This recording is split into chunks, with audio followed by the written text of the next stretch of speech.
What?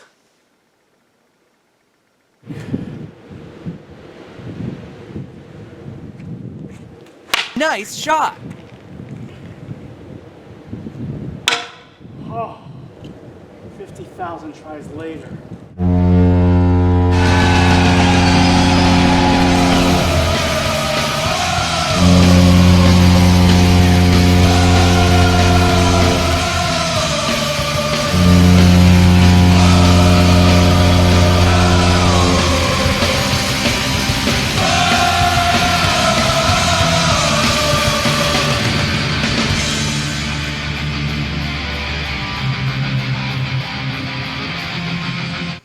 Please subscribe to this YouTube channel for all of the latest Terra-free content.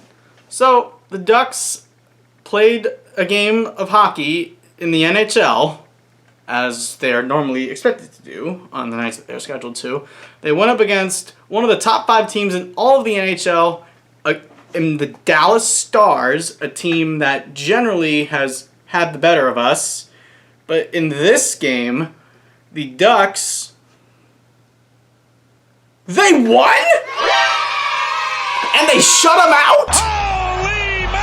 So you're telling me that the Anaheim Ducks, a team with flaws all over their roster, a coach that doesn't know how to coach at the NHL level, he beat a coach who's been to the playoffs, although he hasn't won a Stanley Cup, has had great teams, knows what he's doing in the regular season, and is a very smart, methodical head coach, and you beat him in a shutout, along with his strong Dallas Stars team. That's right. Somehow, my scorecard tells me here that the Anaheim Ducks shut out the Dallas Stars 2-0. Impossible. And this wasn't even super duper rely on John Gibson not turning into Swiss cheese. Because in this game, the honor of being Swiss cheese went to the Stars' backup goalie, Scott Wedgwood, making his 14th start of the season. Scott Wedgwood, who, to be fair, he's not the greatest goalie, but he is still solid. He's been with a number of teams. He would start with just a floater from Adam Henrique, from the boards basically, that deflected off the stick of former Duck defenseman Yanni Hakanpää, changing direction past Wedgwood to make it 1-0. Dallas would take a penalty in the first period, and it would be the aforementioned Hakanpää getting 2 minutes for you can't do that. Bruh. It was a trip. So, the Ducks, and I was screaming this in one of our previous episodes, the Ducks are way too predictable in the power play. Bruh. Because all they're trying to do is what the Capitals do basically, and let Ovechkin, like what they do, let Alex Ovechkin, possibly the greatest goal scorer of this generation, sit in the circle and just shoot a one-timer. That is what the Ducks are basically doing with Mason McTavish here.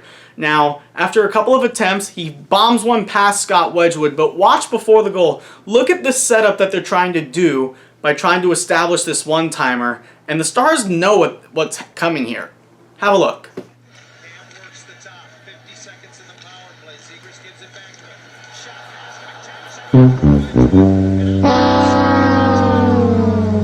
Ducks hold the puck right now. Penalty killer. Look, you see what I mean? That's McTavish's stick. Here, I'll move the camera over a little bit so you can see. That's McTavish's right there. Look at where everybody is. The three players right here are focused on Trevor Zegras right there, number 11. 3 Dallas Stars players. You got Luke Denning, Joel Kiviranta, and Miro Heiskanen. All eyes are focused on Trevor Zegras because they know what's coming.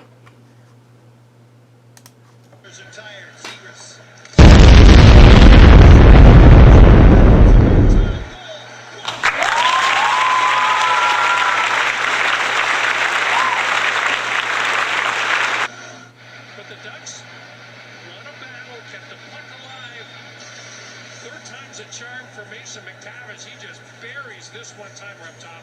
What a pass.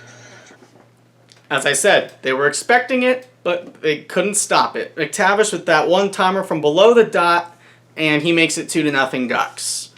The Stars had their chances, and I'm surprised that it wasn't one of those games where we we weren't totally outshot by like 30 like we were with the Vegas game about a week and a half ago.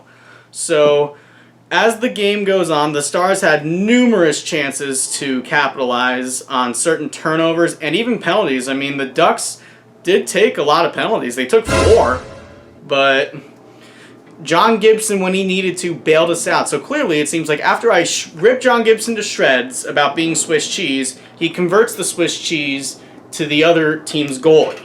That seems to be a trend these days.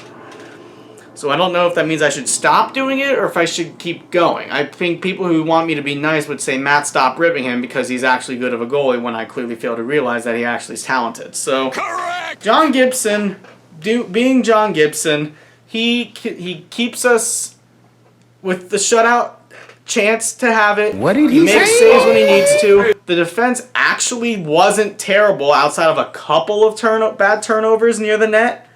But it wasn't anything like what happened with the game against the Predators on the 30th of the month, December, or what happened against the Flyers on Monday. It was a bit more sound on defense this time, and it was enough for the Ducks to hold on, and they get the shutout. Their first shutout of the season, and John Gibson's first shutout in 14 months. The Ducks win 2-0. Impossible. It's a very impressive win. The only loss here that you can say is that it hurts our chances in the tank off for Connor Bedard. As we currently sit, second worst in the NHL or third worst now in the NHL with 26 points. The Blackhawks currently are the leading suitor for Bedard. Then you have the Columbus Blue Jackets, who have been so disappointing this year, and then us with 26 points. We need the Blackhawks to start winning some games to catch up to us, because currently the clear 3 that are in the Bedard race are us, Columbus, and Chicago. And it would be great if we could get Bedard, but I expect that dude to go first overall. For the game on Friday night, oh boy, we're back to ESPN Plus. Do you know what that means, folks? Yes. For the first time in 2023, it's going to be the Leia Hextall broadcast. Remember to mute your TVs or phones, however you decide to watch this, if you have the ESPN Plus channel or app, depending on how you watch it. Because trust me, if you watch it with that, watching this broadcast on mute will be better, so you don't have to hear your ears bleed by a terrible broadcaster. Or if you have the Duck Stream as provided with the TuneIn app on your phones, download that and you can listen to real broadcasters like Steve Carroll and Dan Wood. So, it is Baby Shark. Baby Shark. Feel free to click off my video. I need to put a little more respect on their name. The San Jose Sharks, for the 4th and final time this season, will play a game with the Ducks. The second of which is at the Honda Center. The last time the Ducks and Sharks tangled at Honda Center, of course with the Leia Hextall broadcast, the Leia Hextall curse was indeed real, or the fact that the Ducks absolutely sucked that night. That is correct. They started John Gibson in that last game the Sharks were here at Honda Center in, and they started Stolars in the other 2 in San Jose. If Dallas Eakins was smart, which he somehow was versus the city of his name on Wednesday, that team, then I would say that Dallas Eakins would start Anthony Stolars, because Stolars hasn't played in forever because he was injured along with Gibson back near the Christmas holiday. So I expect it to be Anthony Stolars, assuming Eakins is smart, going up against Capo Kakkonen. So when we were in San Jose, Erik Karlsson was one of the hottest players in the NHL in terms of his offense, and he is still in that stretch. At least he's in another one now, because over his last 5 games, Karlsson has been ridiculous. He's got 10 assists and 11 points. That's so more than amazing. 2 points per game in that time frame when you do your math, folks. Karlsson leads the Sharks in points by a country mile with 53. His next closest teammate has 38. And that would be Timo Meier. Yep, Timo Meier. So overall this season for Erik Karlsson, he has 13 goals, 40 assists for 53 points. Timo Meier leads in goals, though, with 21. He has 17 assists for 38 points. the 40 assists for Carlson also leads the team. Tomas Hertl's had a great year starting into that 8-year extension he signed. 29-year-old's got 13 goals, 23 assists for 36 points in 37 games. I expect Logan Couture to be very impactful against us as well as he normally is. 14 goals, 18 assists, 32 points. Great on the power play, great at even strength. I also expect some production again from some of the lower tier players on their team. Guys like Nico Sturm. Sturm this season's got 9 goals, 3 assists for 12 points in 31 games, but he has scored some against the Ducks. And one more guy, let's also look at Kevin Labanc. Kevin Labanc has 21 points this season, 9 goals and 12 assists. Keep your eye on him wearing number 62. For the Ducks, we have a tie now for goals leader on the Ducks, and Adam Henrique has now joined Troy Terry for the team lead in 12 somehow. That's clearly because of that hot streak he's been on. Adam Henrique, yeah, over his last 5, folks, Adam Henrique has 3 goals. That's impressive. Trevor Zegras has 4 assists and 4 points over his last 5 games as well. So at least Zegras is still putting up some assists. He's still struggling to score goals. He's still only got 10, which I think is good for third on the or tie now. Well, if you tied for first, then I could probably say you're second place in that situation. 10 goals, 19 assists, 29 points for Trevor Zegras this season. Terry still leads clearly in all the other departments as well in assists and points. 20 assists, those 12 goals add up to 32 points for him. Let's also keep an eye on Ryan Strome, who's 5th on the team in points. He has 19. He had the 1 goal in the game against the Flyers. Mason McTavish has been hot as well. He's now up to 22 points, and now he's got 7 goals on the season. Let's also keep an eye on John Klingberg. He seems to be playing a little bit better. He's got 4 goals and 7 assists for 11 points through 32 games. And also, how about we keep an eye on Cam Fowler as well. He's got a few points in there. He's got 4 goals, 14 assists for 18 points. He's got to start skating and trying to shoot the puck more on net. Then it'll help his point totals. And usually when Cam Fowler can put some assists on the board, it helps the team in a positive way.